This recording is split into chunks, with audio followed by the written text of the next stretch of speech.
Welcome back to the Angry Man Podcast with Jason and Greg. We got Jason in the building, you guys. I know you've missed Jason because he's been so busy doing some of the things that he needs to do for his family, but we understand and he's back today. And we're going to jump into this video here, man. But before we do that, Jay, I got to welcome some very special people to the channel. Those of you who are new to the channel, this is the Angry Man Podcast, M Sports Media. We're always dropping boxing-related content, so make sure you become a subscriber. And for those of you who are regular patrons of the channel, make sure you smash the like or the dislike button, but make sure that you are engaging with the content. Now, Jay, I got to make sure that I'm careful here because I did a video yesterday, and I swear, unless you are given 100% glaze to your favorite fighter, you are considered a hater. Even though I got my Bud Buddy. I got my Bud Buddy membership. We are official Bud Buddies. Yes, we are official Bud Buddies, man. We are on the bandwagon, man. We love Bud. But we also still must keep it real. Just because we don't give 100% glaze, as you guys, some of you guys do, doesn't mean that we're not fans of Terence Crawford. And the fact that we are Bud Buddies is giving me a little bit of concern. And here's why. Yesterday, we saw a post from the Ring magazine on Twitter about Terence Crawford and Turki Alalshikh and Terence Crawford giving him the gloves that he wore in the Canelo fight. And there's big Omaha news that's coming here very soon. But I need to juxtapose that to certain comments that I heard probably maybe like a week or so ago. And I didn't want to dig into this, too deep. But, Bernie the boxer, which we've seen people in that inner circle come out and say things. We've seen, what's the gentleman name that came out with the clown outfit on that he looked like the Hamburglar and got knocked out in one round? He's a part of Terence Crawford crew. I can't remember his name right now. What's his name, fam? I'm sorry, I'm losing his name.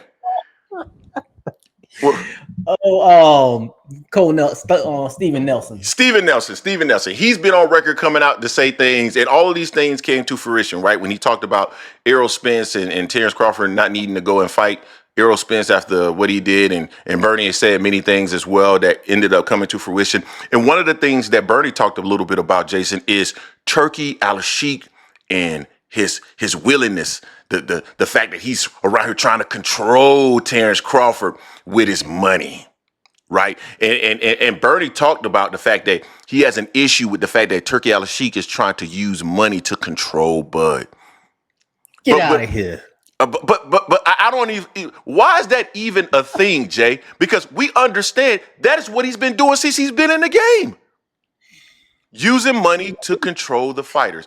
And as I'm doing this documentary, it's called Blood Money and Boxing. And it's a documentary about Saudi Arabia and their influence on boxing. I'm going to actually talk about how Turki Alalshikh is leveraging money to influence boxing and actually take it over. And at the end, it will not be beneficial for boxers. So you guys make sure you be on the lookout for that. But they ain't like that. No, they're not going to like that. But the control, using the money as control, is going to be an issue. And here's why. Because Turki Alalshikh is going to use that money to control and get the fights that he wants. And he's already talked about Benavidez. But another fight, in my personal opinion, that they probably are going to push for, and I think potentially, Jay, this is just my personal opinion, could end up being a bit of a disaster for Terence Crawford. And I have been looking at this gentleman over the last few days because I wanted to see how I thought Terence Crawford would fare at 160 pounds. And I'm starting to think that Janibek could be a fight that ends up going wrong. And it's not that Terence Crawford doesn't have the skill, because he does. I think I still pick Terence Crawford against any fighter 168 pounds or below. But the challenge that I see with Janibek versus someone like Laura or Adames is Janibek is relatively youthful, right? I think he's 32 years old, relatively youthful, still fights in a youthful manner, and honestly is very hungry. This isn't a guy that slept on silk sheets. This isn't a guy that had the opportunities. This is a guy that is very, very hungry. Laura is 48 or 49 from what I've been told. 65. There we go.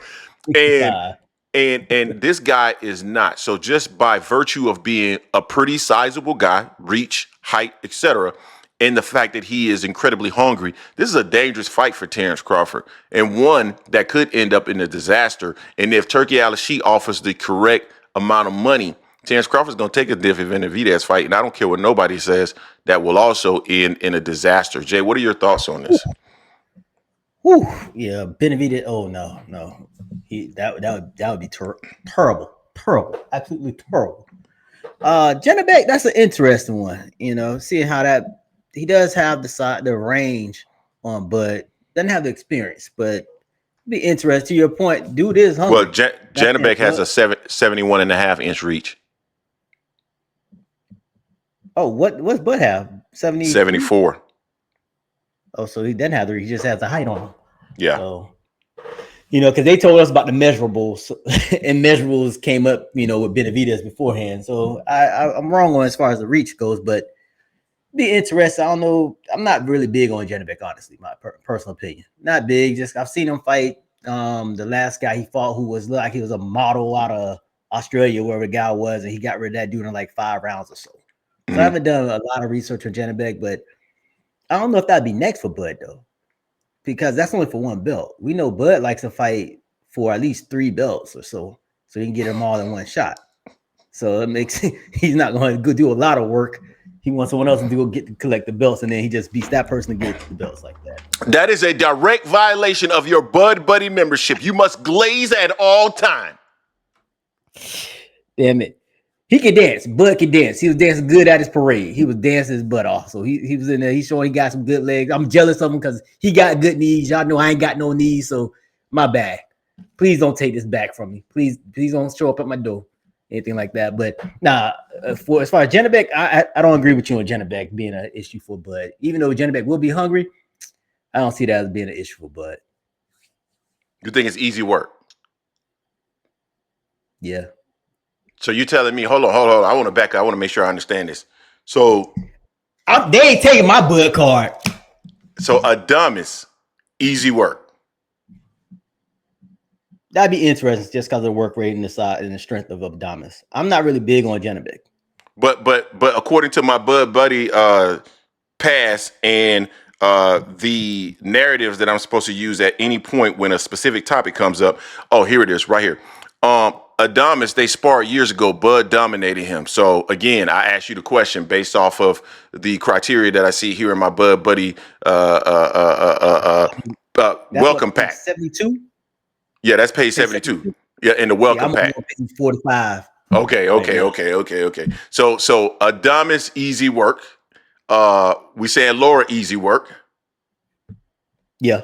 And now you're saying Janibek, easy work. Yeah.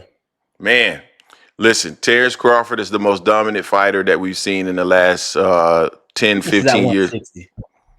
Yeah, and he's already dominated the best fighter at 168. So according to the criteria that I see here on page 72 through 78, Bud Buddy narratives, he is the most dominant fighter that we're going to see here over the next few years. But no, man, in all seriousness, I really do feel that Janibek will be a challenge, and I want you guys to let us know what you think in the comment section. Don't forget to hate, like, comment, and subscribe. This is the Angry Man Podcast, M Sports Media, and we are out.